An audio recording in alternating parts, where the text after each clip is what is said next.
the Season N2 Power Rankings, a Blaseball News Network compilation written by the writers and editors of BNN and compiled by Cat Stlats. Published January 19th, 2023. Season N1 gave us so much to consider, and not just the stars and stats, but rules, regulations, and finally seeing how the game is going to be approached in this new era. With the season and finals in the books, it's time for our post-season power rankings and what power rankings these are. With the additional time available between seasons, our writers stepped up in every way, with networking out to more new contributors, a quality of analysis, and the largest number of power rankings ever submitted at 27. Thank you everyone for that. You all are BNN. With that, a quick reminder that teams will be ranked by tiers, from awful to good, with a hubris index to show how much the writers agree. The lower the hubris index, the more the writers agreed. All estimations are the opinion of BNN and not stated as fact, that is, other than the sunbeams, because this is the season of the beams, and even Panama Dan knows it. This is your Season N2 Power Rankings. Happy Blaseballing. The Awful Tier. The Chicago Firefighters, Hubris Index of 1.28, written by Riley H. at CHI Blaseball on Twitter. Listen, I've been with this team since Season 2 of Beta, so I'm going to level with you. The Firefighters don't look good. They look maybe the worst they ever have. We came into Season N1 with an amazing losing record, and quickly realized that we had two options: improve or plateau. In true Chicago fashion, we had a third, worse answer thrust upon us: get worse. The redacted Houston spies have delivered onto us Shaquille Torres, who, despite improving our batting by 0.2 stars overall, is still awful. This also extends the lineup, so our semi-competent batters, citation needed, hit the ball even less. Not to be dramatic, but Chicago is doomed. Our offense is bad. Our defense is middling. Our pitching is bad. We will pray again for blessings, but without wills, we simply have limited tools to enact change upon our team. For those of you with a sense of love and care in your hearts, I urge you to stop reading here. For those of you who are sickos like me, we can only pray that Season N2 brings with it a volley of eclipse weather so we can roll these clowns again and pray for Wild Wings-like results. That's Chicago sports, baby. The Los Angeles Unlimited Tacos, Hubris Index of 1.92, written by DJ, Blaseball ACO on Twitter, and Benji, Benjamin Reese, spelled R-E-E-S, on Twitter as well. Starting with DJ. Last place in our sub-league, thankfully relegation doesn't pass. We whiff on blessings to potentially improve two of the worst hitters in the league, Wanda Pothos and Moses Simmons. No, Nigel Candy and Perinilongo Al-Wazir. There we go. The best taco pitcher, Sexton Wheeler, Tot Best, is slightly above average and would last on some rotations in the league. Most of all, we have Comfort Glover, scratch that, Yulia Skitter, who would be much better suited at bat than on the mound, and Patel Beyonce, scratch that again, Jenkins Good, who would be much better suited on the mound than at bat. Overall, there is nothing new about the Tacos' new Season 1, and the expectation is that our new Season 2 would be more of the same. So, a slightly improved record, but still one of the worst teams in the league according to this. Yep, that seems correct. With a follow-up from Benji's comment, my esteemed colleague DJ's assessment is mostly accurate, with one minor quibble: there is no way the Tacos record is gonna improve. The Tokyo Lift, Hubris Index of 1.85, written by Spotter Pandora and Malst. Starting with Spotter Pandora. Lift bad. After beating the Firefighters to party time and then playing like Hall to not be on the path of relegation just in case, the Lift managed to win a blessing. Unfortunately, it'll take more than one blessing to fix whatever's happening in Tokyo, but fortunately, we made our worst batter red hot, whatever that does. Suffice to say, we will be closer to party than parade for a long while. Continuing with Malt's section, new season, new universe, same party time host. I'm inclined to say the Lift were robbed. I'd like to see what would happen if your team played Peak Mexico City 21 times. Lift have a decent batting core with a few holes that fail to capitalize on opportunities. Pitching is fine. Gumdrop can't seem to hold on to a ball to save their life. They aren't the greatest team in the league, but Tokyo certainly isn't the worst. What the heck is a zone? The New York Millennials, hubris index of 1.48, written by Clip Clipperson at clip_NY on Twitter. Nothing can happen to the Millennials. Maybe that's a good thing? Zephyr McLeod now, quote-unquote, cannot lose. Simon Haley went on a quest. Terrell Bradley was alternated. Former firefighter Shadow and Wild Wings MVP Anastasia is a Robot was incinerated. For our first season of the new era, Ren Hunter was our top defender. Hernando Winter was our best hitter. Bennett Blue Sky was our best pitcher. Best is relative, of course. This is a team with a lot of work to do. Nothing happens to the Millennials. The only element of note appears to be the potential recruitment of former jazz hand and brief Tiger through a feedback dance with Famous Owens at the Pocket's LCD sound system, Spears Rogers, who was seen falling to the Millennials' lovers on Game 24. Maybe Spears Rogers will be found. Maybe enhanced party time will arrive. Maybe the Millennials will win a blessing. Maybe something will happen to the Millennials in Season N2. The Hades Tigers, hubris index of 2.89, written by Bennock1999 and Nate at Graveerror on Twitter. Opening with Bennock.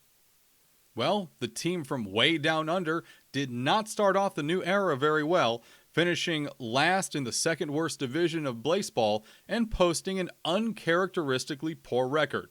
On the bright side, Medi Caper posted the best ERA in the league, Stevenson Heat is easily one of the best fielders in the league, and Zephyr McLeod has a solid power-hitting season. In addition, the Tigers were lucky enough to have the best defense in terms of stats in the entire league.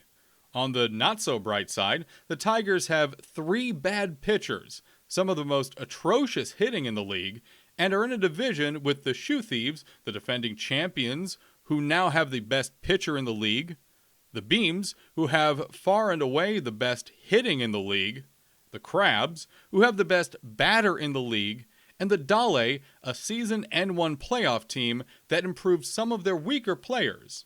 Oh, and also the Pies, I guess.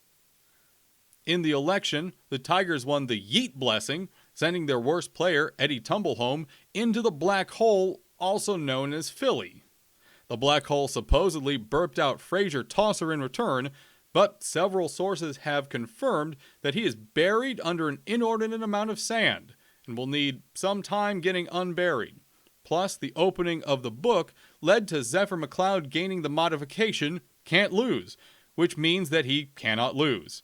Surely, this can only be a good thing. After all, nothing bad ever happens to the Hades Tigers. Expect more of the same in Season N2 for the Tigers. At best, they'll do alright. At worst, yeah. Fortunately, with some smart election planning and a little luck, the Tigers can start building their team around their stronger pieces, like Caper, Jackson, and McLeod. It won't happen right away, but success may not be far off for this new Tigers team. Continuing with Nate's section. One blind jump into the river sticks later, and Hades comes out all the worse for wear in the conclusion of new Season 1. I was really anxious about their future prospects. Boasting one of the highest defensive rosters in the league and an invaluable fielder in the form of Stevenson Heat, it looked like the Tigers were set to defend the gates of Tartarum with the fury of a wild animal. Yet, within the same breath, the Tigers also showed off just how inoffensive their lineup really is. If it weren't for Zephyr McLeod, I don't think the Tigers would have broken triple-digit runs this season. in a particularly ancient Grecian twist of fate, the very player that ended other teams' offenses was also the ender of their own offensive pushes. And while the Trojan wall of the Tigers' defense was strong, it showed off some gaping gift horse-sized holes in the form of pitcher Elip Dean. But we can't focus on the negatives for too long. Tigers don't look back, and the future is, as always, hopeful. With Eddie Tumblehome yeeted into the darkest pit beyond time and space, also known as Philadelphia, Frazier Tosser steps up sporting a can-do attitude and a dream. Their division got tougher, but strong bats can't crack a solid foundation for the future. Only poor, uncharitable fate can unwind this stripe-laden team. Amaya Jackson and Medi Caper are two incredible pitchers, and Grit's only 4 of 12 labors away from becoming the hero that will drag the Tigers to victory. And there's hope still in Adrian Mellon, Gloria Bugsnacks, Clyde Fetch, and Velasquez Alstad, all sporting an OBP's over .200. Trust me, this is a big deal for the Tigers right now. Getting out of the trenches might feel like a Sisyphean task, but the Tigers have risen before. They'll do it again. Good offense gets you through the regular season, but good defense is what carries you through the postseason. You're 50% there, Tigers. Hell, we haven't even talked about the best part. Did you see? Their best batter, Zephyr McLeod, can't lose. So don't worry, I'm sure Zephyr will lead their team to a perfect 90-0 season. I'm sure of it. The Canada Moist Talkers, Hubris Index of 2.16, written by Mazzella. Faced with a grueling slog of losses in the early season, Talkers fans told each other, well, our defense is really good. When faced with a grueling slog of losses in the mid-season, Talkers fans then told each other, the defense is solid though.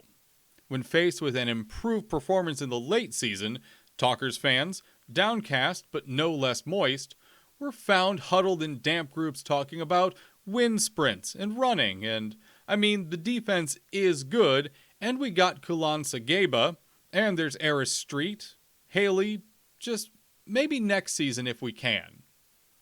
But side by side with the pessimism and the desperate coping mechanisms, no Talker fan failed to appreciate Tad Seath.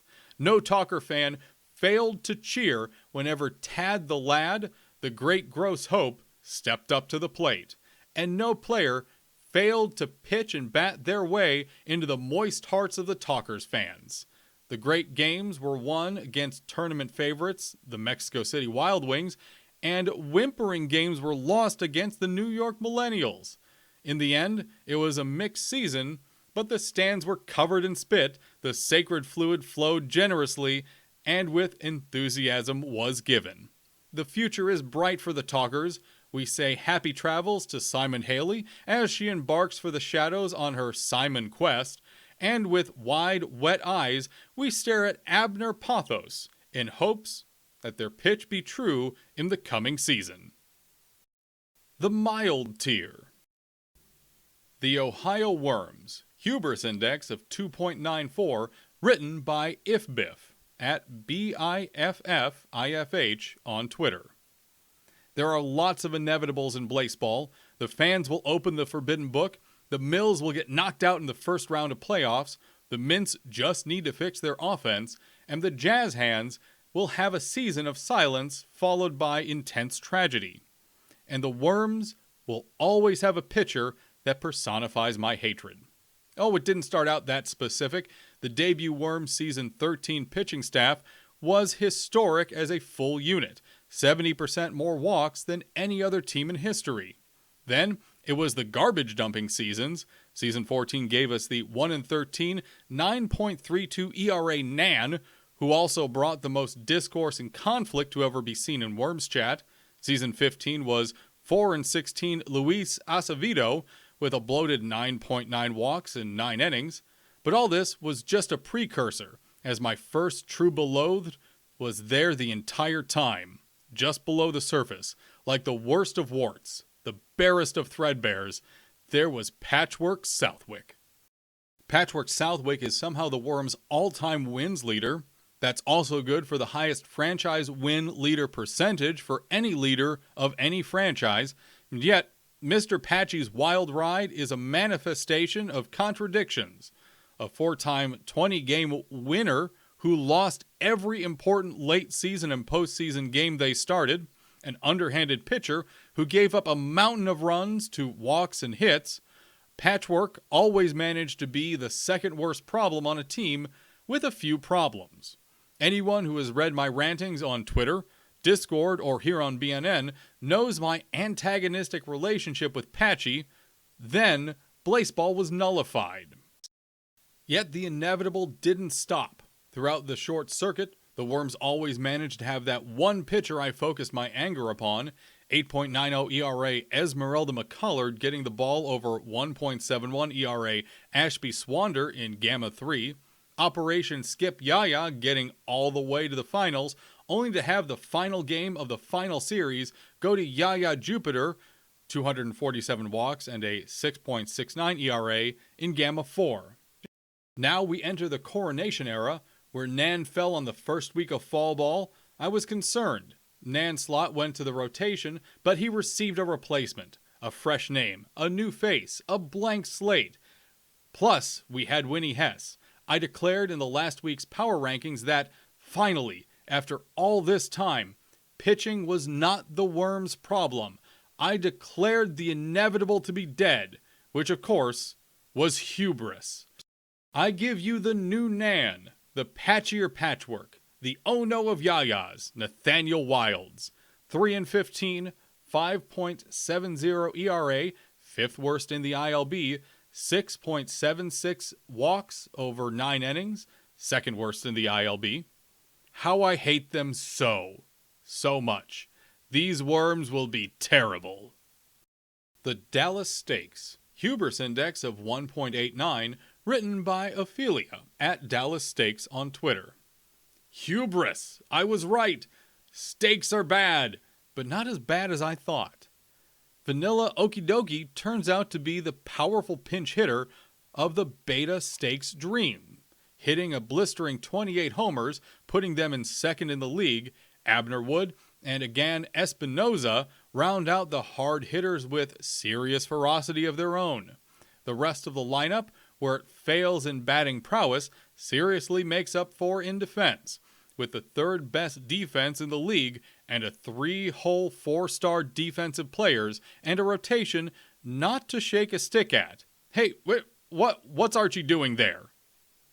Sandy Carver, Case Lancaster, and the other Agan Harrison are all-star pitchers in their own right. Sandy is a strikeout machine with a truly tremendous strikeout-to-walk ratio of 28.5, 5th in the league. Case is our ERA leader, only allowing an average of 1.9 runs per game. And Agan was our winningest pitcher at .500, as well as our whippiest pitcher with a walk and hit percentage inning average of 0.827, 25th in the league. Dovadas Peeps, our 4th pitcher, still holds their own with a whip of 1.000. So who is tanking the rotation? Archie Lampman, 15 worst ERA, 4.8, only won 5 games, 1.4 home runs per game, and the funniest stat for my favorite little guy, 1.2 strikeouts for every walk. Archie isn't just a bad pitcher, they're a funny pitcher. Okay, so, it would definitely be easy to overestimate our team, especially since our schedule last week was so tough. However, with our former teammate Zephyr McLeod taking the heel position this era, I will take the hint and say stakes bad. The San Francisco Lovers, hubris index of 2.32, written by Boat. Let's start with the good. Aaron, that name. The San Francisco Lovers, hubris index of 2.32, written by Boat. Let's start out with the good. Aaron Jezwalenko is easily one of the best pitchers in the ILB. Alvy Kesh, likewise, is among the best hitters in the new Season 1, and not too shabby on the field either. Speaking of defense, Olive Patel put in the work for the Lovers this past season, fielding more than any other Lovers defender while breaking the top 20 league-wide in outs above average. Yet, despite these strengths, Lovers still have much work to do. With the exception of Kesh, Kingbird, and Bake, their lineup is struggling to keep pace with league averages, let alone truly shining. Kesh, tied for 9th in the league in dingers in N1, is in the key position to drive runners home and help the Lovers score big, but Shen and Jang and Kingbird need to get on base to make that happen. The Lovers' bigger problem, though, is Durham Spaceman and Dania Dolly. Simply put, neither one knows how to pitch, and together they account for a depressing 40% of Lovers' games. Blimp Hardison and Joshua Watson aren't exactly stellar pitchers either, though Spaceman and Dolly make both look good in comparison, leaving it to Jezwalenko and the fielders to somehow make up for deep holes in the rotation. This season probably won't be the Lovers' finest, but it certainly won't be the worst in franchise history either. With a bit of luck and some key improvements, perhaps this season could be the start of an eventual journey to the top for the Lovers. The Philly Pies, hubris index of 2.21, written by Slamdance. After the first season of the new era of Blaseball, it's clear the Pies have lost a few steps.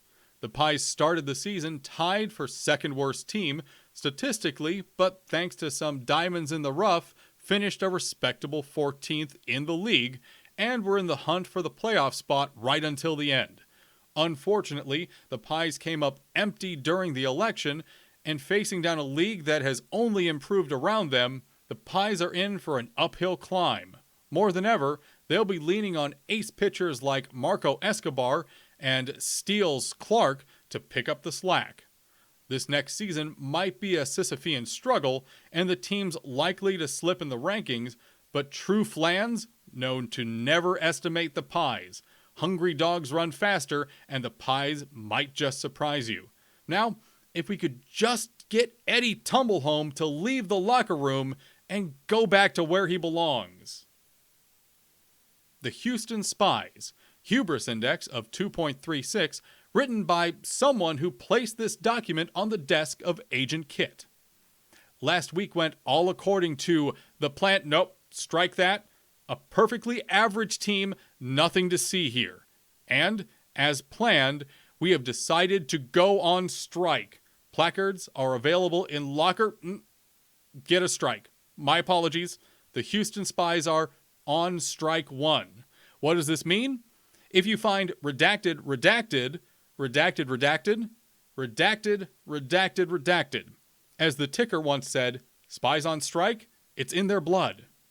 As for the team itself, the only change is Agent Bradley's alternation at the hands of the redacted umpire. A much better defense, but will that make up for the lack of batting power?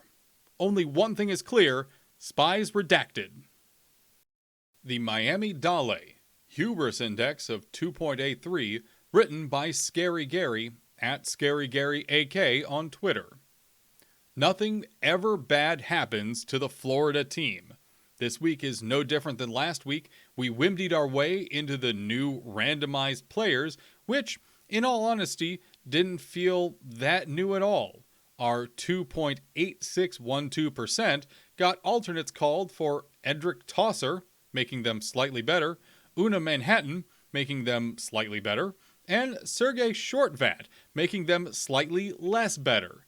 But the Dale certified funny bit is Eddie Mulberry getting alternated twice, thus making them just normal Eddie Mulberry with two alternates in their player's card. So you might be thinking, hey, Scary Gary, what does all this mean for the Dale? Well, dear reader, I'm glad you asked. It means, in all capital letters, Dale all the way to the top. Dale will etch their wins and losses into the golden record of Blaseball. See Rule 3, Section S, stands for Sergei Shortvat of the Dale of the new book. Continuing the capital letters, the vibes will be immaculate, the party's fantastic, nothing bad will happen to the Florida team. The Wild Tier. The Baltimore Crabs, hubris index of 1.65, written by Nate at Graveerror on Twitter. The Crabs know where it ranks at all times. It knows this because it knows what rank it isn't. By running from where it is to where it isn't, or fielding where it isn't from where it is, whichever is more important, it obtains a difference, or deviation.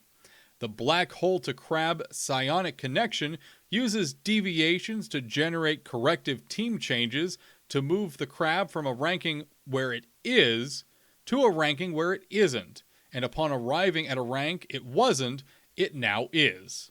Consequently, the ranking that it was is now the ranking that it isn't. In the event that the ranking that it is in is not the ranking that it wasn't, the psionic connection has acquired a variation. The variation being the difference between what rank the crab is and what rank the crab isn't. If a variation is considered to be a significant factor, it too may be corrected by the black hole. However, the crab must also know what rank it was. The black hole to crab psionic connection scenario works as follows. Because Tira Wigged Out has modified some of the runs the crabs may obtain, it is not sure what ranking it is.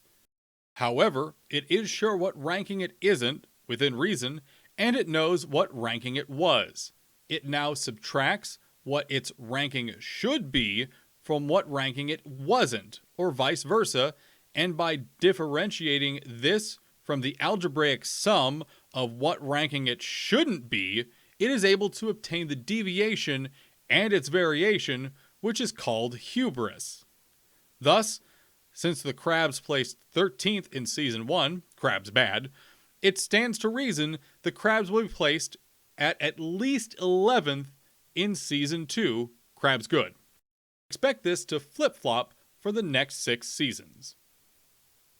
The Boston Flowers, hubris index of 3.44, written by KidRoar, at KidROR19 on Twitter.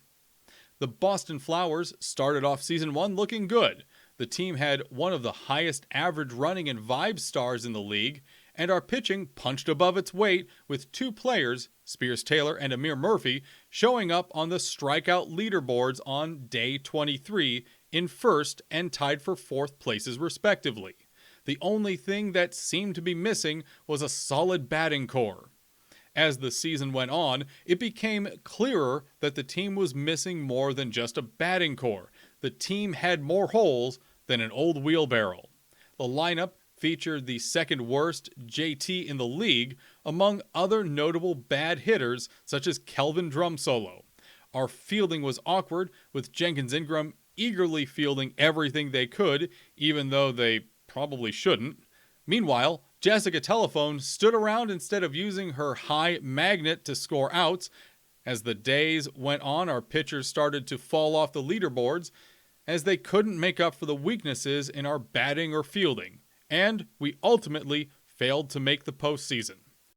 Things weren't all bad, however. Zach Sanders ended up hitting the second most doubles in the league and hit the most triples. The Boston Flowers were in desperate need of some tender love and care, and by God did they get it during the election. We won the new team boost blessing, boosting our entire team stars by 0.5, causing us to leapfrog many teams in average star counts. The new and improved Boston Flowers now have the second highest running and the second highest pitching in the league, which is backed up by the highest vibes across both the lineup and the rotation. You best keep an eye on the Boston Flowers this season, as they're sure to shoot into the top of the standings, assuming we don't get as incinerated as hard as in the discipline era, of course. The Broken Ridge Jazz Hands, hubris index of 2.29, written by Malst and Def Hobbit. Starting with Malst's section. In every universe, every shortcut, every fresh roll, the Jazz Hands have a terrible to bad pitching. Standouts like Wyatt Pothos and August Sky are but 2 aces in a sea of walks and earned runs. That has finally changed for the Hands. After winning the pitching blessing, they have gone from dead last pitching to middling. a feat so horrifying to the sim that the very gods had to destroy our beloved mountain. With a strong core offense and average arms, the Jazz have achieved a dream. Should be about on par with the Friday's fresh rolls now. Continuing with Death Hobbit's contribution, Hellmouth's open, ridges broken, Jazz waits for no man or god, we are coming. The core mechanics, hubris index of 2.26, written by Crafted Robot, and opening with a direct quote from Crafted Robot. What? What do you mean? I have to get out there and do the Power Rankings core blurb? How did you even find me? It's been years. I'm not going out there. Have you seen the 4 sun-ums? Not to mention the time travel shenanigans? Fine. Alright, I'll do it. Continuing with his article, the core mechanics have finished the first season of the coronation era of Blaseball in second place in the Awful Evil division, missing out on the playoffs by 4 games to the Seattle Garages. Overall, it was a solid performance throughout the season with a late comeback to put us in playoff contention in the final few games. The Mechs have found an early star within batter Sherry Friday, who established themselves as one of the sport's top batters this season, and with potential future stars such as fan favorite Chorby Short, waiting in the wings aiming to make a huge impact for the team in the future. That's where we find the mechanics in maintenance mode. The strong start blessing from the election allows the team to begin addressing their batting issues and lay the groundwork for future improvements. The team's pitching in reality has been better than what their ILB stars rating would indicate, and overall, the team has no glaring weaknesses that need fundamentally addressing. But, despite this, the mechanics will likely just barely miss out on a playoff place given the improvements across the Evil League. However, if the mechanics proved anything after descending during the expansion era, it was their ability to compete within the playoffs, lifting 2 championship titles within only 5 playoff appearances. Now, competing with the potential for their 6th ILB championship title and entry into the Tournament of Champions, they are a team not to be written off lightly during this era. The Hawaii Fridays, hubris index of 3.12, written by Kaz at Kazoo_Kaza on Twitter. Usually the Hawaii Fridays survive on vibes alone, a historically chill team on a mission to speedrun party time rather than vie for the playoffs. The Fridays rarely survive to the postseason. But armed with back-to-back batting duo Justice Spoon and Elijah Valenzuela, the Fridays beat out the Yellowstone Magic and overtook the Seattle Garages to be number 3 seed in the Awful Conference. Sure, they got swept 0-3 by the Georgias in the quarterfinals, but their record in the second half of the season was a strong performance we haven't seen from the Fridays since the Discipline era. Far exceeding their 0.5 goal, days 60 through 90 saw the Fridays play with a 27-3 record, including a 15-win streak, raising their season record to 0.644.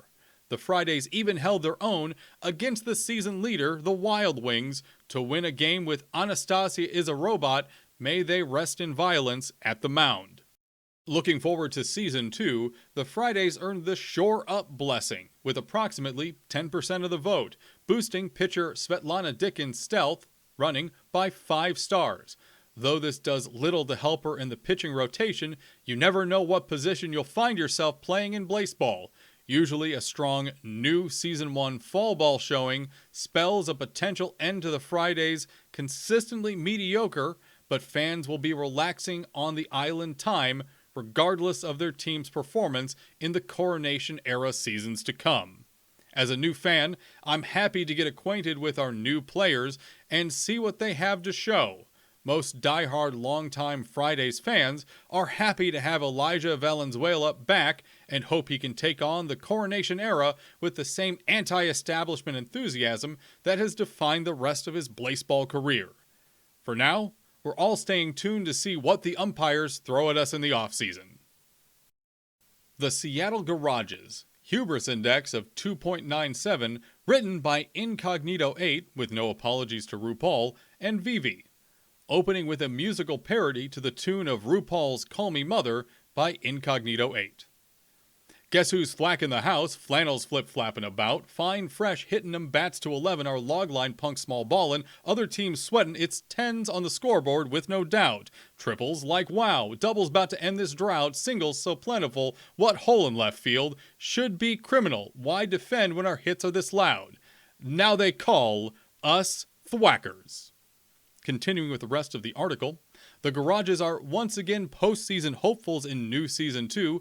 Last season, the team was sitting at a troubled medium, minus P.S. Eliot, of the extremely competitive Chaotic Evil division. The question on every fan's mind, can one star of thwack make up for the Garage's shortcomings during Season 1?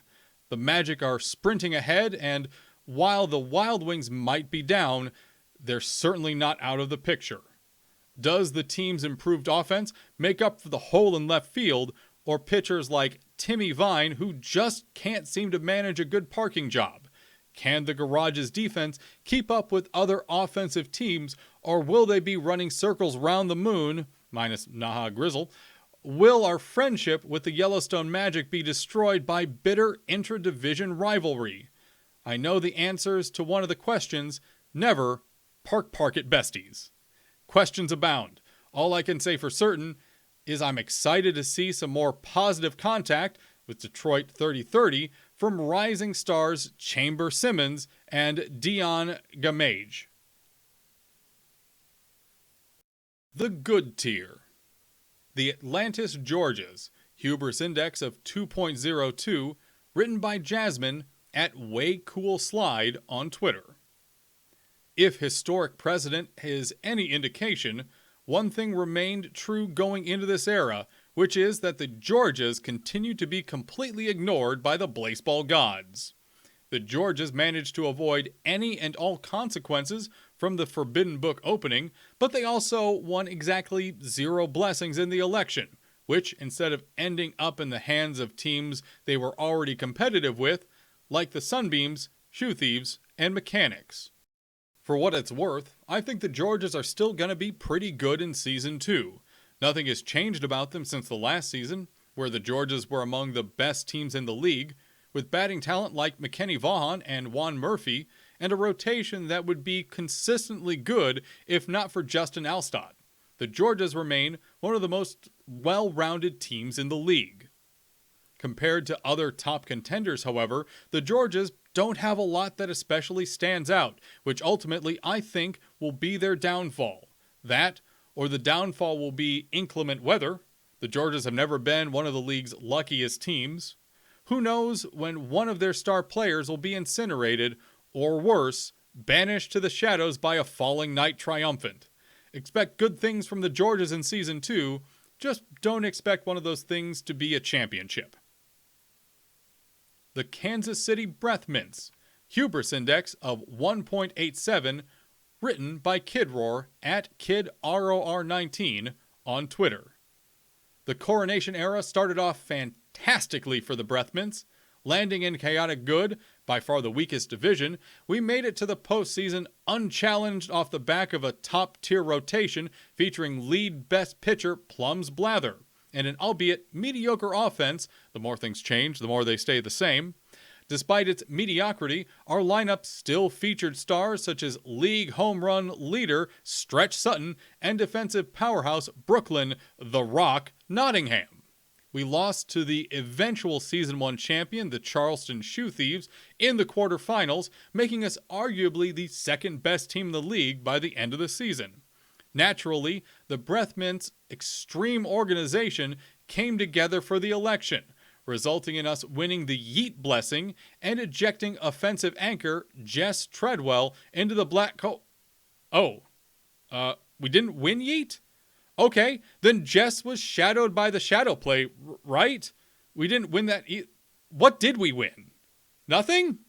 But then that would mean that Jess Treadwell is still on the team. Where's Revoke? Where's Move? I'll even take a foreshadow or an alternate at this point. I miss Wills.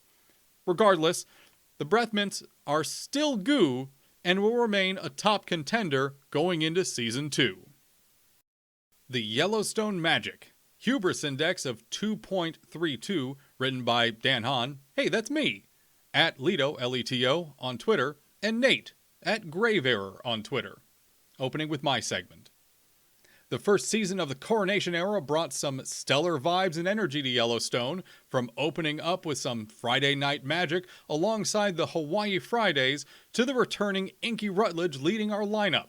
Seeing ILB leading stellar slugger Kiki Avja springing to life was awe-inspiring, and well-known Rat Mason, showed some serious chops thanks to his unreal levels of guile.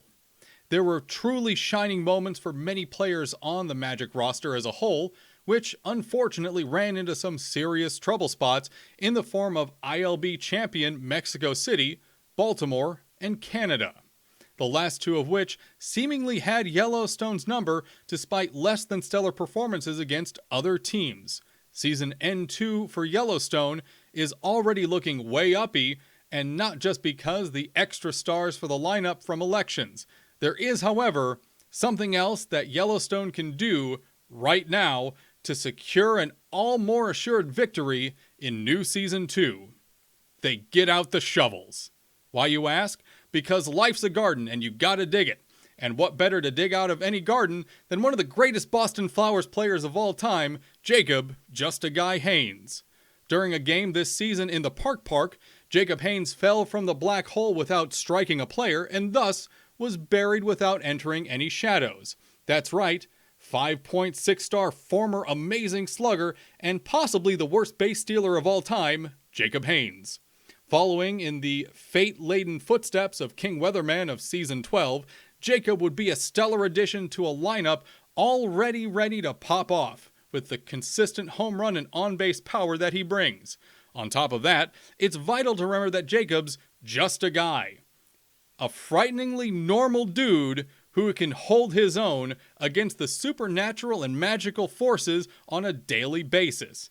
He wakes up in the morning, gets his dunks, and gets to training every day of the week. His excessive normal nature is part of where his power comes from. Instead of eldritch or mechanical might, he embraces the extreme of being common, everyday, even average. What would be a better compliment to some of the most magically astute wizards, witches, and squids? To be clear, however, we have no idea where he's actually buried, but what the heck, why not? So let's start digging up the park on a gamble. We've got a Jacob to find, and while you're at it, maybe blast just a guy a time or two, just for good measure. Continuing with Nate. Help me, I'm so scared. I was told Magic was 5th in the Evil Conference, so I went on a legally acquired drug-fueled bender and ended up 6 miles deep into Yellowstone National Park.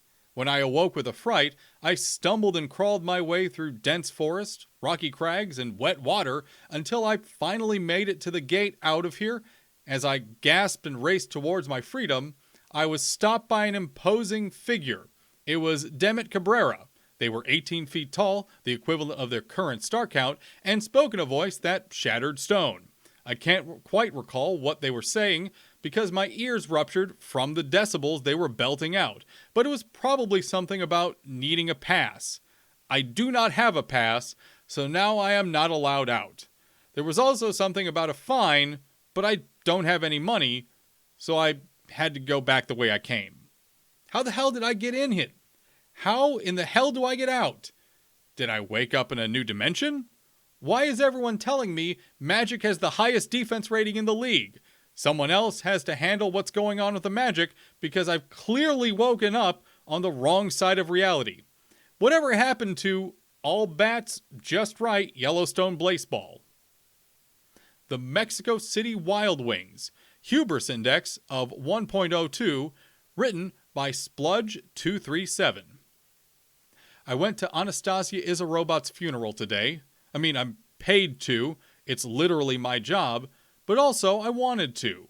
This version of the team has only existed for such a short time, but already you could see a league powerhouse forming. There's hitting here for days. Katja Twain is a highlight, but Letitia Diop and Baldwin Jones are no slouches. but Anastasia's loss hurts, both in the way that it was a sudden loss of a friend, a teammate, a leader hurts, but also specifically in the way that there were a lot of wins Anastasia pitched. And it's an open question as to how many of those Goran Nadoy can replace. The good news for the Wings is that I was speaking to James Boy at the funeral, and they said they have a completely recovered from being struck by Carter O'Connor falling at near terminal velocity from the black hole in Game 12, and should be returning to the lineup this season. We in the Wild Wings press box all wish Atma Blueberry and Fletcher Peck a speedy recovery from being hit by Jefferson De La Cruz and Yusuf Puddles respectively. It's hard to predict what this roster turmoil will ultimately mean for the team. By first appearance, they will be a worse team than last season. But, depending upon how severe that drop-off is, a worse team than last season could still be one of the top teams in the league. But, as I'm often reminded, the league is unpredictable and disaster could strike any team at any time. After all, I went to Anastasia Is a Robot's funeral today. Rest in violence. The Charleston Shoe Thieves, hubris index of 1.15, written by Firewall Andrews at BFF Blaseball on Twitter. Yes, the Moab Hellmouth Sunbeams have seen their hitting boosted across the board, adding more power to an already potent lineup. They will be hard to beat, but you beat offense with good pitching and good defense, and the Shoe Thieves have both in abundance. Charleston finished with the best ERA in the ILB in Season 1, of which is now the Coronation era, fueled by a top 5 strikeout-to-walk ratio and the best hit suppression in the league. They've added a perfect pitcher via the election process in Derek Kruger, whose scouting reports suggest he will slot in as an ace ahead of an already amazing set of pitchers in Kathy Matthews and Premjet Liu, to form a trio of nearly unbeatable arms in the rotation for Charleston. If the ball does go into play, the best defense in Blaseball will be waiting, led by Penelope Berkowitz, which will be there to take away hits other teams would allow. The offense, featuring Jamie Decksetter and Fish Summer, is more than good enough, ranking in the top 10 in my predictive OPS Plus metric ahead into Season 2. This is a team without a weakness and ready to upset the overwhelming favorite Sunbeams and claim 2 straight championships. The Hellmouth Sunbeams, written by Panama Dan at Panda Sunbeams on Twitter and Dargo. Opening with Panama Dan. Oh boy. Oh man. Panama Dan, you're in for it now. Okay? Deep breaths. You got this? You're just going to have to do this. Go home and take your lumps. In the preseason, I flatly refused to estimate the Sunbeams. I'll do it. I'm not afraid of it. But I have got to have data to back me up. Well, now I have data. And the only thing I can do is directly estimate the Sunbeams. And I am forced, as I am sure many of my colleagues are, to directly estimate the Sunbeams as the odds-on favorite going into the next season. The Sunbeams batting squad, freshly juiced off the batter boost blessing, looks to be completely unstoppable heading into Season 2. Even the new best batter on the Crabs, Tiara Wigdout, can't compete to some of these boosted beams. In an awful good that was already the most competitive division at the top, almost every team improved. But despite the Shoe Thieves gaining Derek Kruger and the Crabs with the aforementioned Tiana, none of this compares to the impact of a full star among an entire batting lineup. With the Wild Wings getting worse due to their loss of their star pitcher and batter, it's hard to see who can compete with the Sunbeams for their regular season record. These aren't even your Sunbeams of old. Dunn Keys and Mooney Doctor are legitimate pitching threats, probably in the top 10 of all pitchers, and the Sunbeams defense, while bad, isn't the catastrophic liability it was in beta. But as with all flights, and as the beams are prone to do, is this just flying too close to the sun? Is this Season 11, where the sunbeams launched into the stratosphere and couldn't be stopped, or Season 13, where the beams inexplicably crashed to Earth despite getting demonstrably better. It remains to be seen, but without the gift or curse of prophecy, this reporter has only one choice in their estimation: sunbeams number 1. Continuing with Dargo. Imagine you're in a desert and you come across a cube. How large is it? What is it made of? How round is it? Now you see a ladder. What material is it made of? How tall is it? Is it above the cube, next to it, on the ground, or where else? How far down does it lead? Then, picture a horse. Where is it? What is it doing? How many legs does it have? How threatening is it? Next, picture flowers. How many do you see? What kind of flowers are they? What do their roots burrow into? Thin plant strands gently choking what? And how long ago did it die? Finally, a thunderstorm begins. How violent is it? How far away is the lightning? How powerful is the thunder which comes after? What's raining down on you? And why do you immediately seek shelter? What color is the sky? And why is there no word for it? The cube is you! You are the Moab Hellmouth Sunbeams.